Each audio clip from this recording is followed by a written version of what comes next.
میرا پیارا نبی کتنا پیارا نبی سارے وعاشروہن بالمعروف صدق اللہ مولانا العظیم وصدق رسولہ النبی الکریم الامین۔ درود پاک بآواز بلند۔ الصلاۃ والسلام علیکہ یا سیدی یا رسول اللہ، الصلاۃ والسلام علیکہ یا سیدی یا حبیب اللہ۔ نہایت مکرم و محترم، قابل صد تکریم، عزت مآب، واجب التعظیم، محترم و مکرم حضرت قبلہ الحافظ القاری لیاقت علی صاحب دامت برکاتہم القدسیہ، عزت مآب مکرم و محترم الحافظ القاری محمد انعام اللہ صاحب، عزت مآب مکرم و محترم فاضل جلیل عالمی نبیل حضرت قبلہ قاری محمد نظیر صاحب دامت برکاتہم القدسیہ، عزت مآب قاری القرہ زینت القرہ جناب الحافظ القاری احمد رضا صاحب، فاضل جلیل عالمی نبیل مجاہد اہل سنت، عزت مآب جناب قاری شرافت علی صاحب، قاری صداقت علی صاحب دامت برکاتہم القدسیہ، جناب عزت مآب قاری بلبل چمنستان رسول واصف حبیب کبریہ جناب غلام عباس صاحب، دیگر جمیع حاضرین محفل عاشقین رسول صلی اللہ علیہ وآلہ وسلم، اللہ کریم کی بارگاہ قدس میں دعا ہے کہ وہ ذات لم یزل اپنے حبیب پاک صاحب الاولاق صلی اللہ علیہ وآلہ وسلم آپ کے تصدق سے آج کی اس شادی کو خانہ آبادی بنائے اور زوجین کے مابین وہ محبتیں اور الفتیں پیدا فرمائے جو حضرت جناب سیدنا آدم علیہ السلام اور جناب حضرت سیدہ حوا کے مابین پیدا فرمائیں۔ اللہ کریم کی ذات برکات اپنی حبیب پاک کے توسل سے اس جوڑے کے درمیان وہ جذبہ الفت پیدا فرمائے جو خود اللہ کریم نے اپنے حبیب کے اور سیدہ خدیجۃ الکبریٰ اور سیدہ عائشہ صدیقہ رضی اللہ تعالیٰ عنہ اور دیگر ازواج مطہرات کی حضور کے ساتھ محبت و مودت پیدا فرمائی۔ اللہ کریم ان کے درمیان وہ عقیدت و احترام کا رشتہ پیدا فرمائے جو اس خلاق کائنات نے سیدہ طیبہ طاہرہ نفیسہ زکیہ سیدہ فاطمہ الزہرا سلام اللہ علیہا اور جناب حضرت مولا علی شریف خدا کرم اللہ وجہ الکریم ان کے مابین جذبہ عقیدت و محبت رکھا۔ اللہ کریم اس کا عکس جمیل اس جوڑے کو عطا فرمائے۔ میں نے قرآن مجید فرقان حمید کی ایک آیت کریمہ کا کچھ حصہ آپ کی سماعتوں کی نظر کیا ہے، اس کی روشنی میں چند منٹ، کوئی لمبی چوڑی تقریر یا بیان وہ نہیں ہے، بس چند نصیحتیں آپ احباب تک پہنچا کے اپنی گفتگو سمیٹتا ہوں۔ ایک بار بآواز بلند درود پاک پڑھ لیں۔ صلی اللہ علیہ یا رسول اللہ وسلم علیکہ یا حبیب اللہ۔ یہ خواہش تھی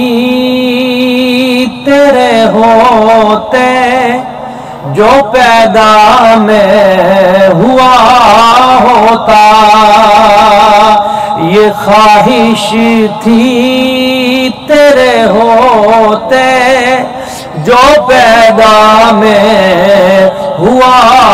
ہوتا، تیرے چہرے کو اے آقا میں ہر پل دیکھتا ہوتا، فلک پر چاند میں ہوتا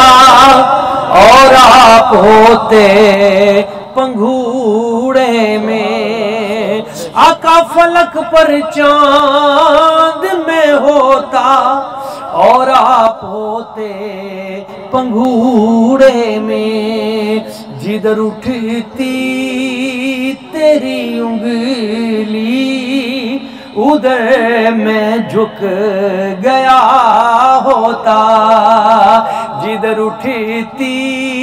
تیری انگلی ادھر میں جھک گیا ہوتا۔ صدیق اکبر کی آنکھوں میں جو آنسو تھا وہ میں ہوتا، سیدنا صدیق اکبر کی آنکھوں میں جو آنسو تھا وہ میں ہوتا، تیرے رخسار پر آقا عقیدت سے گرا ہوتا، تیرے رخسار پر آقا عقیدت سے گرا ہوتا۔ اور آخری شعر، تمنا تھی میرا بچپن اگر ہوتا تو یوں ہوتا، تمنا تھی میرا بچپن اگر ہوتا تو یوں ہوتا، تیرے آقا نواسوں سے گلی میں کھیلتا ہوتا، تیرے آقا نواسوں سے گلی میں کھیلتا ہوتا۔ معزز احباب، اللہ کریم نے ہمیں جو دین عطا کیا ہے اس میں بچے کے پیدا ہونے سے پہلے سے لے کر انسان کے قبر میں جانے کے بعد تک کے تمام معاملات موجود ہیں، اور اگر ہم ان کو اسلام کے مطابق گزاریں گے تو وہ معمولات اور معاملات اس دنیا میں بھی ہمیں فائدہ دیں گے اور قبر و حشر میں بھی ہمارے لیے وہ باعث برکت بن جائیں گے۔ ان تمام معاملات میں ایک اہم معاملہ نکاح کا بھی ہے، شادی کا بھی ہے۔ یاد رکھیے، میرے آقا کریم صلی اللہ علیہ وآلہ وسلم حضور کا یہ ایسا معمول ہے کہ سرکار نے فرمایا ان نکاح من سنتی، یہ میری سنت ہے، فمن راغب عن سنتی فلیس منی، جس نے میری اس سنت سے منہ موڑا اس کا میرے ساتھ کوئی تعلق نہیں، فلیس منی، وہ مجھ میں سے نہیں ہے۔ آپ دیکھیں کہ آپ علیہ السلام نے زندگی گزارنے کے ہمیں جو طریقے عطا کیے ان میں ایک نکاح بھی ہے۔ بعد پہلے مذاہب کے لوگ وہ رہبانیت اختیار کرتے رہے اور اپنے آپ کو دنیا سے بالکل دور کر کے وہ یہ سمجھتے رہے کہ شاید یہ قرب خداوندی کا ذریعہ ہے، مگر آپ علیہ السلام نے فرمایا نہیں، تمہارے لیے میرا اسوہ وہ کامل نمونہ ہے، میں نے شادیاں بھی کی ہیں، میرے بچے بھی ہیں، میں ادھر بھی وقت دیتا ہوں اور اپنے رب کو بھی وقت دیتا ہوں۔ پھر ایک مقام پہ تو آپ نے یہاں تک فرما دیا کہ اگر کوئی شخص اپنی بیوی سے حسن سلوک کرتا ہے تو اللہ تبارک و تعالیٰ اس کے اس تعاون کو بھی صدقے میں شمار کرتا ہے، اس کو بھی اس پہ اجر اللہ تعالیٰ عطا فرماتا ہے۔ آپ دیکھیں زوجین کے مابین جو تعلق ہیں وہ کیسے ہونے چاہیے، اس پہ آپ علیہ السلام کے فرامین رہتی دنیا تک کے لیے رہنمائی کرتے نظر آتے ہیں۔ آپ علیہ السلام نے ارشاد فرمایا خیرکم خیرکم لأہلہ وانا خیرکم لأہلی، خیرکم خیرکم لأہلہ، تم میں سے سب سے بہترین وہ شخص ہے، تم میں سے سب سے بہترین وہ شخص ہے جو اپنے اہل خانہ کے ساتھ اچھا ہے۔ یعنی یہ نہیں دیکھا جائے گا قیامت والے دن کہ آپ کا رویہ آپ کے دوستوں کے ساتھ کیسا ہے، یہ نہیں دیکھا جائے گا قیامت والے دن کہ باہر آپ کا رویہ، سب سے پہلے آپ کے اخلاق کے بارے میں جس سے سوال ہوگا تو وہ شوہر سے اس کی بیوی کے بارے میں اور بیوی سے اس کے شوہر کے بارے میں، ان کا باہمی جو تعلق ہے، یہ حضور فرماتے ہیں سب سے بہترین انسان اگر کسی نے دیکھنا ہو تو وہ ہوگا جس کا اپنی بیوی کے ساتھ اچھا تعلق ہے۔ وَأَنَا خَيْرُكُمْ لِأَهْلِي، اور حضور فرماتے ہیں پوری کائنات میں سب سے بڑھ کر اپنی ازواج کے ساتھ بہترین تعلق اگر کسی کا دیکھنا ہو تو فرمایا انا خیرکم لاہلی، وہ میری ذات ہے جس کا تعلق اپنی ازواج کے ساتھ دنیا میں سب سے بہترین ہے۔ آپ دیکھتے ہیں کہ حضور علیہ الصلوۃ والسلام کی پوری سیرت اس بات کا عملی نمونہ ہے۔ وہ جو قرآن کا فرمان ہے وَعَاشِرُوهُنَّ بِالْمَعْرُوفِ کہ آپ اپنی بیویوں کے ساتھ حسن سلوک کرو، اچھا سلوک کرو، یہ دو طرفہ حقوق ہیں، کچھ مرد پہ حقوق ہیں، کچھ بیوی پہ حقوق ہیں، دونوں کو ایک دوسرے کے حقوق کا خیال رکھنا چاہیے۔ اور نکاح کی تقریب میں اسی بات کی ضرورت ہے کہ ہم دونوں کو ان کے حقوق کی یاد دہانی کروا دیں۔ اللہ تعالیٰ فرماتا ہے وَذَكِّرْ فَإِنَّ الذِّكْرَىٰ تَنفَعُ الْمُؤْمِنِينَ، یاد دہانی کروا دیجئے، اس لیے کہ یاد دہانی کروانا یہ مومنوں کو نفع دیتا ہے۔ نبی پاک صلی اللہ علیہ وآلہ وسلم حضور نے فرمایا نکاح کرو، قیامت والے دن میں اپنی امت پہ کثرت امت کی وجہ سے دوسرے نبیوں کے اوپر، دوسرے نبیوں کی امتوں پہ میں اس وجہ سے فخر کروں گا کہ میری امت نکاح والی ہے۔ اور خود حضور نے فرمایا کہ میں نکاح کے ذریعے دنیا میں آیا ہوں، میں صفا کے ذریعے دنیا میں نہیں آیا۔ حضور نے فرمایا دو محبت کرنے والے جوڑوں میں سب سے جو بہترین عمل ہے وہ نکاح کا ہے، نکاح کیجئے۔ اور نکاح کو جتنا ہم آسان کرتے جائیں گے اتنا ہی ہم دنیا سے زنا کو ختم کرتے جائیں گے۔ جتنا نکاح معاشرے میں آسان ہوتا جائے گا اتنی برائی کم ہوتی جائے گی، اور جتنا نکاح ہم تلخ کرتے جائیں گے اتنی برائی عام ہوتی جائے گی۔ آپ دیکھیں حضور نے فرمایا مسجد میں نکاح کرو، اعلان کرو، اور اس میں جو فرض اور شرائط ہیں وہ بالکل آسان ہیں، جن میں 1 روپے کا بھی خرچ نہیں ہے، ایجاب و قبول ہے اور گواہ ہے، وکیل ہے، اور جو ولیمہ ہے وہ بھی مرد پہ وہ بھی فرض نہیں ہے، وہ بھی فرض نہیں ہے، وہ بھی سنت ہے، مستحب ہے کہ وہ اس خوشی میں اگلے دن اپنے چند دوستوں کو اکٹھا کر کے ان کو کھانا کھلا دے۔ وہ بھی مطلب یہ ہے کہ اسلام نے تو اس عمل کو بڑا ہی آسان کیا تھا۔ بدقسمتی ہے کہ دو چیزیں جو اسلام نے بڑی سوکھی، بڑی آسان کی تھی، ایک شادی اور ایک مرنے کے بعد کے معاملات، ہم نے ان دونوں کو بڑا مشکل کر دیا، اور ان دونوں کو جتنا ہم مشکل کرتے گئے اتنا اس کی وجہ سے معاشرے میں تباہی و بربادی، افراتفری اور گناہ جو ہے وہ عام ہوتا گیا۔ دیکھیں نکاح بہت آسان ہے، ہم شریعت کی طرف جیسے جیسے آتے جائیں گے اسلام ہمارے لیے آسانیاں پیدا کرنے آیا ہے۔ ہم جتنا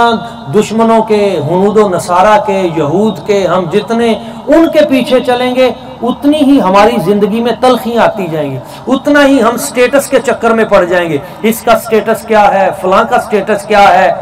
آج ہمارے بہت سارے دوست ہیں پروفیسر میرے شعبے کے، میں اپنی بات کرتا ہوں، ڈاکٹر ہیں بڑے بڑے، شادیاں نہیں ہوتی، کیوں؟ سٹیٹس کا چکر ہے۔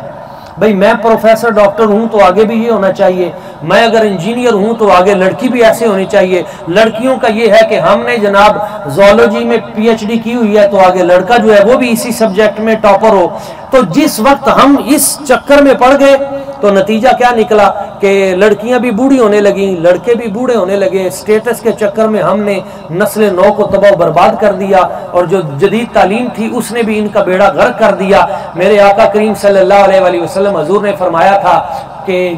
جیسے ہی بیٹا اور بیٹی بالغ ہوتے جائیں تو والدین پہ لازم ہے کہ ان کی نکاح کی فکر کریں، بلکہ کچھ مقامات پر تو حضور نے تعزیر بھی فرمائی اور تعذیب بھی فرمائی، سختی بھی فرمائی کہ اگر بلوغت کے بعد بغیر کسی وجہ کے کوئی باپ اپنی بیٹی کے نکاح میں رکاوٹ بنتا ہے تو اس پہ پھر ہر ماہ اور ہر سال اس پہ بہت بڑا ایک گناہ لازم آ جاتا ہے۔ بلکہ اگر ان کے بچوں سے کسی قسم کا کوئی گناہ ہوا، رکاوٹیں بلا وجہ کی کھڑی کر کے ان کے مابین ان بچوں سے اگر کوئی گناہ ہوا تو اس گناہ کے ذمہ دار صرف وہ بچے نہیں ہیں بلکہ وہ ماں باپ بھی اس گناہ کے شریک ہیں جنہوں نے بر وقت ان بچوں کی جو فزیکلی ریکوائرمنٹ ہے اس کو پایا تکمیل تک نہیں پہنچایا، یعنی نکاح نہیں کیا۔ اور اگر کوئی حضور کی سنت کے مطابق عمل کرتا ہے تو پھر اس کے لیے برکت بھی ہے۔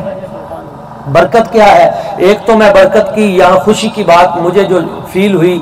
کہ یہ خاندان حافظوں کا خاندان ہے،